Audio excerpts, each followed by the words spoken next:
betul ya, dalam institusi Polri itu ada namanya bandit-bandit berseragam. Nah itu yang saya memang kadang mikir-mikir, apa benar ya misalnya dalam satu institusi itu ada semacam itu. Nah semoga aja tidak ada. Misalnya apakah yang kemarin banyak dibicarakan oleh netizen kan persoalan Satgasus itu loh. Satgasus itu apa? Tugasnya apa? Biayanya bagaimana? Apakah nanti realisasinya ini sebagai polisi dalam polisi atau kekuasaan polisi dalam polisi atau bagaimana kan itu? Itu yang banyak. Bukannya diungkap oleh penyelidik atau penyidik, malah kemudian terjadi penghilangan jejak tindak pidana. Itu yang banyak dipertanyakan, bahkan ada yang menyatakan bahwa apakah Satgasus itu punya tugas tersendiri di luar dari maksudnya untuk mengkondisikan sesuatu lah ya, melakukan prakondisi dan sesuatu terhadap tindak pidana, apakah nanti juga bisa saja kan itu terkait dengan Densus dan seterusnya. Itu saya kira itu sangat mungkin ya terjadi. Jadi sesuatu yang membelalakan mata kita ya, bahwa ada orang yang secara sadar, sukarela atau bahkan tidak cermat atau lalai terjun ke dalam jurang ya, ke dalam jurang kegagalan dalam karirnya. Dan itu ya menyangkut siapa saja, tidak peduli pangkat dan jabatannya. Kalau salah ya harus dikatakan salah. Kalau benar tidak boleh disalahkan ya, atau dia benar tapi disalah-salahkan ya untuk menjadi tameng dan lain sebagainya.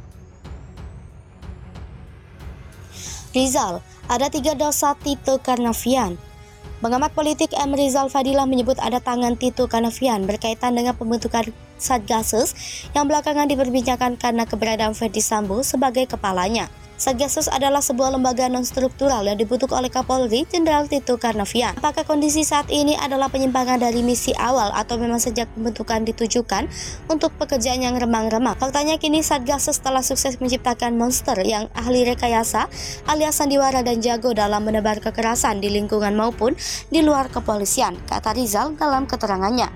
Kedua, polisi justru berperan dan merambah kemana-mana, akibatnya civil society dan demokrasi menjadi terancam. Ketiga, melakukan pelanggaran HAM atas tewas sekurangnya 9 pengunjuk rasa di depan Bawaslu tanggal 21 sampai 22 Mei 2019.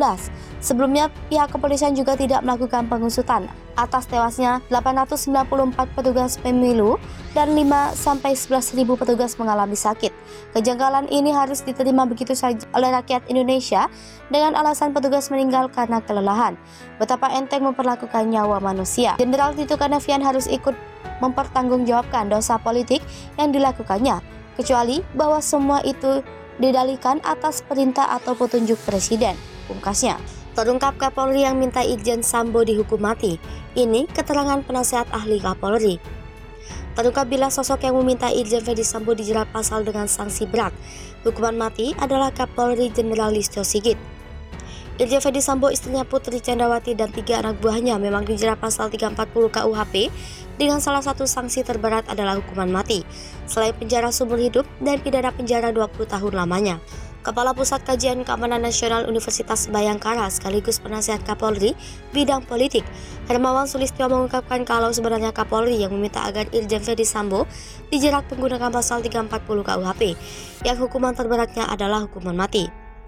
Irjen Ferdy Sambo terancam hukuman mati karena keterlibatan dirinya dalam pembunuhan Brigadir Nofriansah Yosua Huta Barat atau Brigadir J. Suami Putri Candrawati itu dijerat menggunakan pasal 340 KUHP tentang pembunuhan berencana, subsidiar pasal 338, junto pasal 55 ayat 1 ke 1 KUHP, jo pasal 56 KUHP.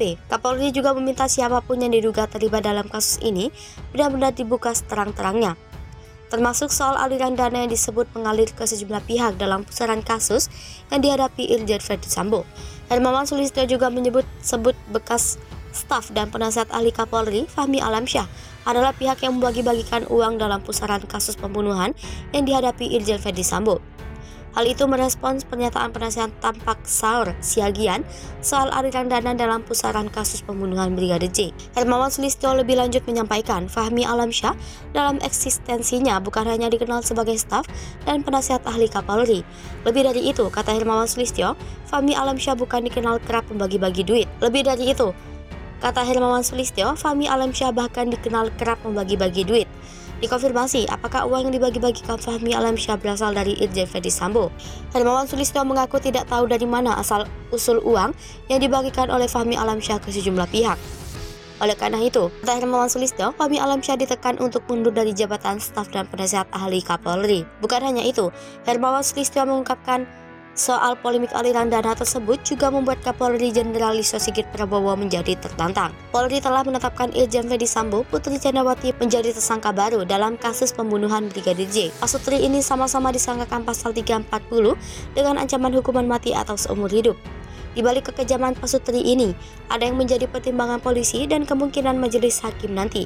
Sebab Pasutri ini masih memiliki anak bayi berusia 1,5 tahun. Bayi itu merupakan anak keempat mereka. Diketahui, Verdi Sambo dan Putri Candrawati memiliki 4 orang anak, yakni berusia 21 tahun, 17 tahun, 15 tahun, dan 1,5 tahun.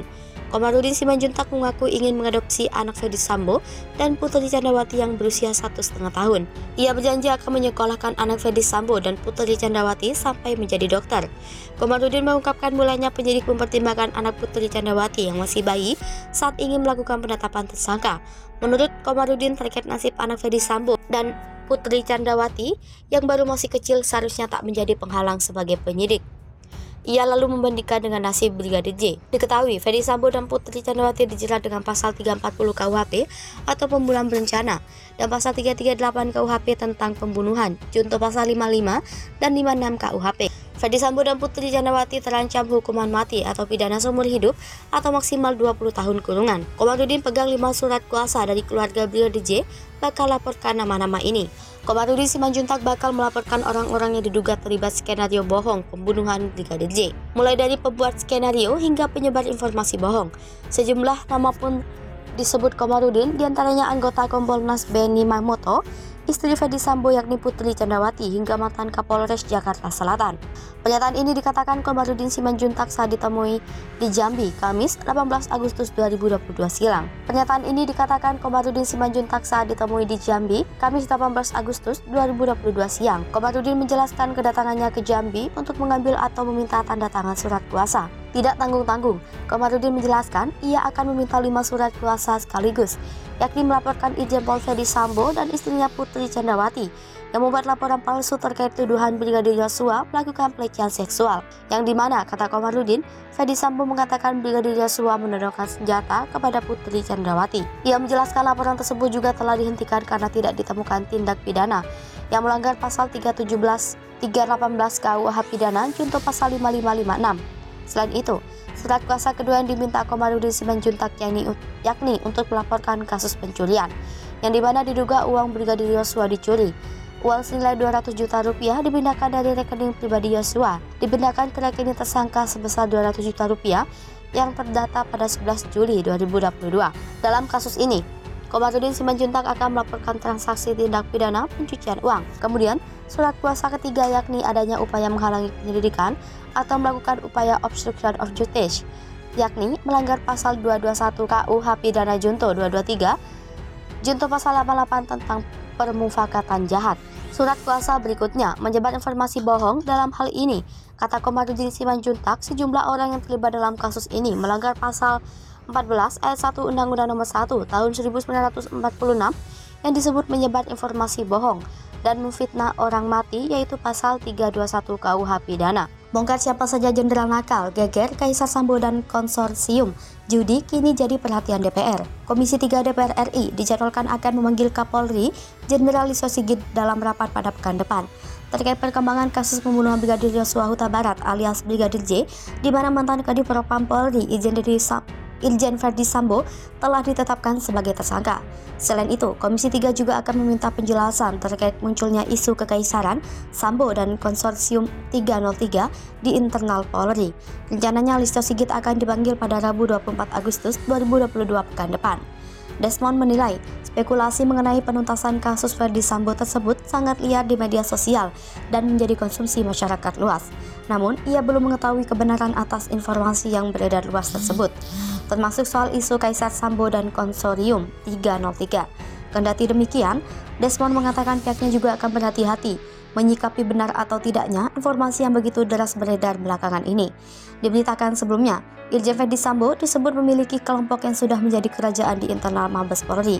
Hal inilah yang membuat hambatan penyelesaian kasus meninggalnya Brigadir J di rumah Irjen Verdi Sambo. Ultimatum Kapolri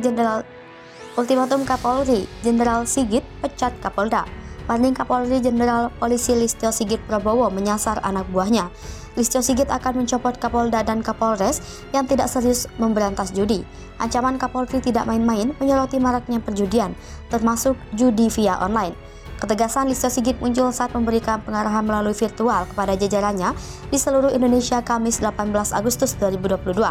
Mantan Kabar Reskrim Polri ini menyebut tidak akan segan-segan mencopot anggotanya yang tidak becus memberantas kegiatan tersebut.